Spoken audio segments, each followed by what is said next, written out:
बड़कुल्ले इस बार बनाकर होली का करें शुभारंभ। परंपराएं जो लुप्त हो रही उनका करें आरंभ। उनका करें आरंभ, रिश्ते नातों को बचा लें, वरना आने वाले समय में सब कुछ को ही भुला दें। हेलो बच्चों, वेलकम टू माय चैनल साधना शाही।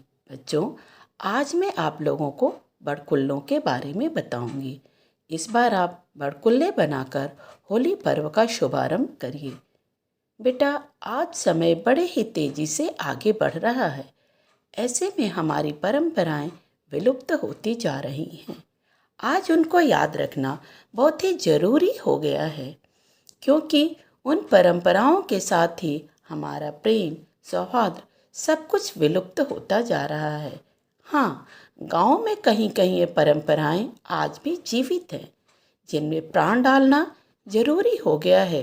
बच्चों, आज आप अनुभव कर रहे होंगे कि सब कुछ शॉर्टकट हो गया है, या यूं कहें कि हमारा जीवन ही शॉर्टकट हो गया है, तो कोई अतिशयोक्ति नहीं होगी।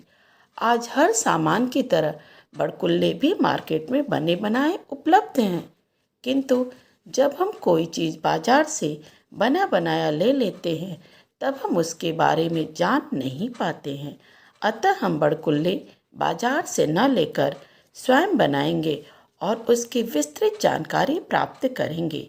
बेटा, बड़कुल्ले होली से 15 दिन पहले किसी भी शुभ दिन में बनाया जाता है। इसे बड़कुल्ला, बरुला, बरुली, गुलरा, बरुए या बल्ला भी कहते हैं। परिवार के प्रत्येक सदस्य के लिए 7 बड़कुल्ले बनाए जाते हैं। बाद में यदि आप चाहें तो और भी बड़कुल्ले बना सकते हैं। इसके बाद गोबर की 5 ढाल, एक तलवार, एक सूरज, एक चांद, एक नारियल, आधी रोटी, एक होलिका माई, एक पान, चकला, बेलन आदि चीज़ें बनाई जाती हैं। यदि घर में पुत्र पैदा हुआ हो या बेटे का विवाह हुआ हो तो 13 गोबर की सुपारी भी बना ली जाती है। किंतु ध्यान रहे, ढाल, तलवार आदि बनाने के बाद बड़कुल्ले नहीं बनाए जाते हैं। होलिका माई की आंख बनाने के लिए कौड़ी का प्रयोग किया जाता है। बच्चों, यह तो हम जाने कि क्या और कितना बनाएं, किंतु कब, किससे और कैसे बनाएं यह तो जाने ही नहीं। तो बेटा, बड़कुल्ला तथा अन्य सभी चीज़ें गाय के गोबर से बनाया जाता है। बड़कुल्ला होली से 15 दिन पूर्व किसी भी शुभ दिवस को बना लेते हैं, किंतु अन्य चीज़ें फाल्गुन मास के शुक्ल पक्ष की एकादशी को बनाया जाता है। बड़कुल्ला तथा अन्य सभी चीज़ों को बनाने के लिए पहले गाय के गोबर को मसलकर चिकना कर लिया जाता है। फिर उस चिकने गोबर की छोटी छोटी लोई बनाकर उसे चपटा करके उपला बनाकर उसमें अंगुलियों से छेद कर देते हैं। इसे ही उपला कहते हैं, जो कि रिंग की तरह हो जाता है। इसी चिकनी गाय के गोबर से अन्य सभी चीज़ें भी बनाई जाती हैं। होली में इनका बड़ा ही महत्व है। होली से पहले होलिका दहन की परंपरा रही है। इसी दिन लोग अपने घरों से गाय के गोबर से बनी बड़कुल्लों की मालाएं लेकर जाते हैं और इसे होलिका में डाल देते हैं। ऐसी मान्यता है, इसके उज्जवल से सुख समृद्धि की प्राप्ति होती है। सुख समृद्धि प्राप्त करने के लिए इन बड़कुल्लों से पूजा करना होगा।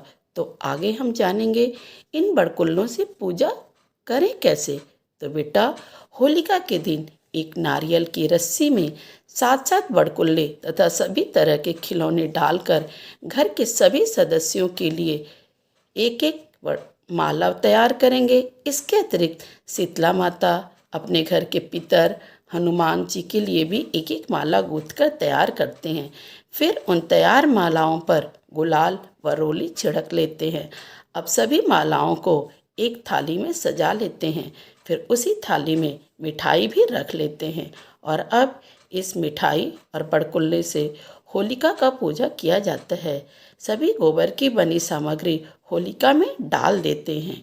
तो बच्चों, सब कुछ करने के बाद होली में बड़कुल्लों का क्या महत्व है, यह भी जानना बड़ा ही जरूरी है, क्योंकि बिना महत्व के हम किसी भी कार्य को नहीं करते हैं। तो बेटा बड़कुल्ले तथा अन्य सभी चीज़ें गाय के गोबर से बनाई जाती हैं।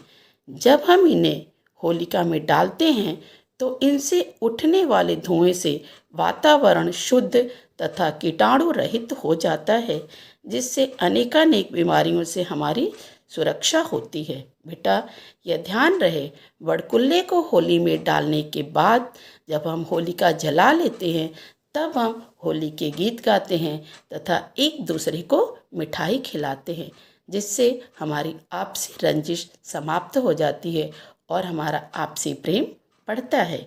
बेटा हमारे पूर्वजों द्वारा बनाए गए प्रत्येक परंपरा के पीछे धार्मिक कारण के साथ साथ वैज्ञानिक तथ्य भी छिपे हैं, किंतु आज हम आधुनिकता की अंधी दौड़ में जहां अपने संस्कारों परंपराओं को खोते जा रहे हैं, वहीं अनेकानेक बीमारियों के भी शिकार होते जा रहे हैं। हमारा यह वीडियो यहाँ पूरा हुआ। उम्मीद करती हूँ आपको मेरा यह वीडियो अच्छा लगा। यदि आपने अब तक मेरे चैनल को सब्सक्राइब नहीं किया है तो इसी तरह के ज्ञानवर्धक जानकारी को प्राप्त करने के लिए मेरे चैनल को सब्सक्राइब करिए, वीडियो को लाइक और शेयर करिए। धन्यवाद। आपका दिन मंगलमय हो।